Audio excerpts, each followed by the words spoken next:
নমস্কার। আজকের রিডিং যারা স্টুডেন্ট রয়েছেন তাদের কেরিয়ারের জন্য গাইডেন্স। তো এখানে 7 অফ সোর্ডস, যেখানে আপনাকে বলা হচ্ছে যে আপনাকে কিছু কৌশল অবলম্বন করতে হবে, সেটা পড়াশোনার ক্ষেত্রে হতে পারে, কিন্তু অতিরিক্ত শর্টকাট ফলো করবেন না। আর এখানে কিন্তু সততা বজায় রাখতে হবে, তা না হলে কিন্তু সমস্যায় পড়তে পারেন। তো কিছুটা আপনাকে ট্যাক্টফুল হতে হবে, এখানে কৌশল অবলম্বন করেই পড়াশোনা করতে হবে। কৌশল বলতে এখানে আপনাকে প্রপার প্ল্যানিং রাখতে হবে এবং নিজের কি পরিকল্পনাগুলো রয়েছে সেই ব্যাপারগুলো গোপন রাখবেন। সেগুলো কারোর সাথে শেয়ার করবেন না, বা শেয়ার করলেও বুঝে সুঝে শেয়ার করবেন। সেকেন্ড কার্ড 3 অফ সোর্ডস, যেখানে বলা হচ্ছে আপনি হয়তো ব্যর্থ হয়েছেন বা কোথাও রিজেক্ট হয়েছেন।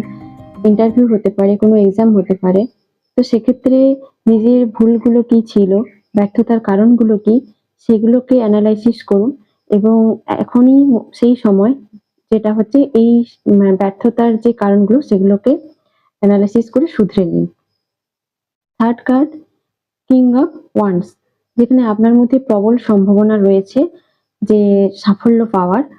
তো সেই ব্যাপারে নিজের গোলটাকে ঠিক রাখুন এবং সে উদ্যোগী থাকুন এবং আপনি অ্যাকশন নিতে থাকুন। তো পড়াশোনাটা করতে থাকুন, তাহলেই কিন্তু সাফল্য আসবে।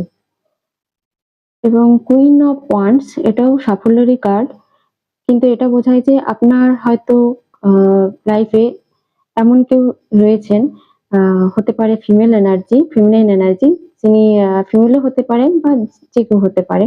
আপনার মা হতে পারে বা দিদি হতে পারে, কেউ হতে পারে বা টিচার হতে পারে। তো ওনার গাইড, ওনার যে কনসেপ্ট সেগুলোও কিন্তু ফলো করাটা বা ওনার গাইডে থাকাটা আপনার জন্য কিন্তু ভালো হবে, উপযোগী হবে। তো এই ছিল আজকের reading. Thank you so much.